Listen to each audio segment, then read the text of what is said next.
फिलहाल हिना मैडम अभी चुप्पी साधे हुए हैं और हिना मैडम की चुप्पी से तमाम राजनीतिक दलों की बेचैनी बढ़ते जा रही है कि हिना मैडम भारतीय जनता पार्टी का दामन थामेंगी और लालू प्रसाद यादव का दामन शहाबुद्दीन साहब नहीं छोड़े और उनके इंतकाल के बाद राष्ट्रीय जनता दल आखिर शहाबुद्दीन साहब के परिवार के साथ इस प्रकार की नाइंसाफी क्यों कर रही है। सबकी निगाहें हिना मैडम की अगली रणनीति पर टिकी है कि आखिर हिना मैडम अगला कदम कौन उठाती है।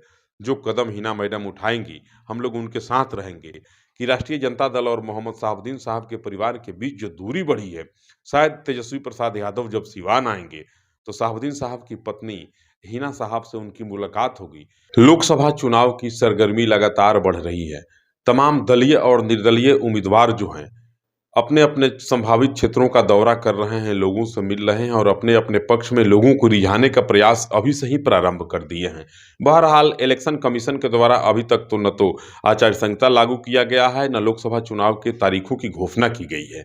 बावजूद इसके जो संभावित उम्मीदवार हैं, जिनको यह लगता है कि मुझे चुनाव लड़ना है, जनता के बीच जाना है, जनता का आशीर्वाद पाना है, चुनाव में विजयश्री का सेहरा अपने माथे पे बांधना है और लोकसभा की सदस्यता को प्राप्त करना है, वैसे तमाम संभावित उम्मीदवार दिन रात प्रयास कर रहे हैं और लगातार जनसंपर्क अभियान चला रहे हैं।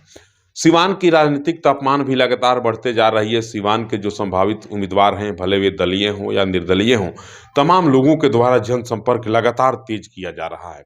सुबह से लेकर शाम तक, शाम से फिर रात तक और रात से फिर सुबह तक जो संभावित उम्मीदवार हैं जनता के बीच और जनता को लुभाने के विभिन्न प्रकार के कयास लगाने लगे हैं, विभिन्न प्रकार के प्रयासों के दौर से गुजरने लगे हैं तमाम उम्मीदवार। जनता भी बड़ी चालाक है, जनता भी यह जानती है, जनता भी तमाम उम्मीदवारों को देख रही है, सबसे बात करती है, सबसे मिलती है, लेकिन खामोशी है। जनता की खामोशी यह बता रही है कि जनता जो है उम्मीदवार लोगों से ज़्यादा चालाक हो गई है और यह पब्लिक है, सब जानती है। अब किसी के बहकावे में आने वाली नहीं है। जनता को यह याद है कि किसानों की क्या समस्या है, सिवान के जो शुगर मिल थे, चीनी मिल थे, शराब मिल थे, इन तमाम मिलों को क्यों बंद किया गया? इन तमाम बिंदुओं पे जनता इस बार जो है अपने संभावित उम्मीदवारों से सवाल करेगी और पूछेगी कि सिवान की दहा नदी जो सिवान और गोपालगंज की लाइफलाइन के रूप में जानी जाती है, वह दहा नदी आज जो है नाले के रूप में तब्दील हो गई है। दहा नदी की बदहाली का कारण कौन है? दहा नदी आज तक उपेक्षित पड़ी है, दहा नदी आज ध्वस्तता के कगार पर पहुँच चुकी है। दहा नदी जो है कभी अविरल उसकी कलकल धारा बहती थी, आज दहा नदी पूर्ण रूप से एक नाली का आकार ले चुकी है। इसके लिए ज़िम्मेवार कौन है? इन तमाम सवालों पे जनता इस बार जो है अपने नेताओं से सवाल करेगी और नेताओं को जवाब देना होगा। इस तैयारी में जनता लग चुकी है। सिवान की राजनीतिक गतिविधि भी लगातार बदल रही है। गत 22 फरवरी को राष्ट्रीय जनता दल के वरिष्ठ नेता और बिहार सरकार के पूर्व उप मुख्यमंत्री तेजस्वी प्रसाद यादव अपने जन विश्वास यात्रा के दौरान सिवान आते हैं। सिवान आते हैं तो सिवान में एक बड़ी जोर की चर्चा प्रारंभ होती है कि राष्ट्रीय जनता दल और मोहम्मद शहाबुद्दीन साहब के परिवार के बीच जो दूरी बढ़ी है, शायद तेजस्वी प्रसाद यादव जब सिवान आएँगे, तो शहाबुद्दीन साहब की पत्नी हिना साहब से उनकी मुलाकात होगी और राष्ट्रीय जनता दल और शहाबुद्दीन साहब के परिवार के बीच जो एक खाई बना है, उस खाई को निश्चित रूप से पाटने का काम किया जाएगा, उसको भरने का काम किया जाएगा और दोनों परिवारों के बीच जो है, एक मधुर संबंध स्थापित होगा और पुनः दोनों लोग एक साथ मिल कर के बिहार के विकास और सिवान के विकास के लिए कार्य करेंगे। लेकिन ऐसा होता कुछ नहीं है, तेजस्वी यादव उल्टे मीडिया कर्मियों से बात करते हुए यह कहते हुए चले जाते हैं कि बिहार में ही नहीं, पूरे देश में और प्रत्येक व्यक्ति के बीच बदलाव की एक लहर होनी चाहिए। समय के साथ-साथ सब कुछ बदलता है और समय के साथ बदलना भी चाहिए। इस बार भी बदलाव होगा और बदलाव की आहट जो है सिवान से ही प्रारंभ होगी। इन तमाम बातों को जैसे तेजस्वी यादव कह के सिवान से निकलते हैं, पटना चले जाते हैं, यहाँ चर्चाओं का बाज़ार गर्म हो जाता है कि तेजस्वी यादव आखिर किस बदलाव की और किस परिवर्तन की बात कह के चले गए। जनता उनसे पूछ रही है कि आप किस बदलाव की बात करते हैं, आखिर तेजस्वी प्रसाद यादव किस प्रकार का बदलाव चाहते हैं सिवान में। कहा जा रहा है कि तेजस्वी यादव के इस बयान के बाद हिना साहब के समर्थकों में काफ़ी आक्रोश है और उन लोगों का कहना है कि हम लोग किसी भी परिस्थिति में अब राष्ट्रीय जनता दल के साथ नहीं रहेंगे।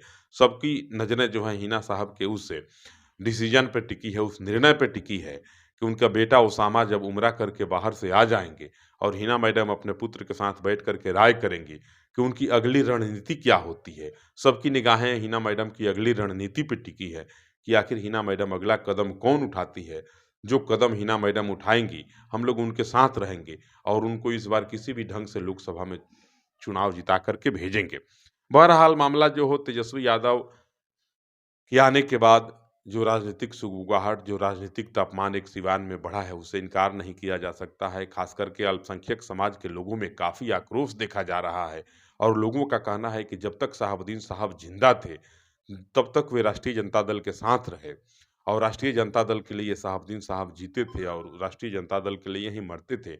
मरते दम तक राष्ट्रीय जनता दल का दामन लालू प्रसाद यादव का दामन शहाबुद्दीन साहब नहीं छोड़े और उनके इंतकाल के बाद राष्ट्रीय जनता दल आखिर शहाबुद्दीन साहब के परिवार के साथ इस प्रकार की नाइंसाफ़ी क्यों कर रही है? बहरहाल मामला जो हो सब लोग यह सोच रहे हैं कि राष्ट्रीय जनता दल हिना मैडम को टिकट देगा कि नहीं देगा। अधिकांश लोगों का कहना है कि हिना मैडम जो है जनता दल यूनाइटेड के टिकट पे चुनाव लड़ेंगी। बहुत सारे लोगों का कहना है कि लोक जनशक्ति पार्टी रामविलास पासवान के टिकट पे हिना मैडम चुनाव लड़ेंगी। बहुत सारे लोगों का कहना है इधर 2-3 दिनों से मैं देख रहा हूँ बड़ी ज़ोर की एक चर्चा चल रही है कि हिना मैडम भारतीय जनता पार्टी का दामन थामेंगी और भाजपा के टिकट पे वे चुनाव लड़ेंगी। कुछ लोगों का कहना है कि प्रशांत किशोर के जनसुराज अभियान के माध्यम से हिना मैडम को चुनाव लड़ाया जाएगा। तो आज शाम-शाम तक शहर में चर्चा एक फैल गई कि हिना मैडम बहुजन समाज पार्टी के टिकट पे चुनाव लड़ेंगी। ये तमाम अफ़वाहें हैं और अफ़वाहों का बाज़ार इस कदर गर्म है सिवान में कि जितनी मुँह उतनी कयास और उतनी संभावनाएँ लगाई जा रही हैं सिवान में।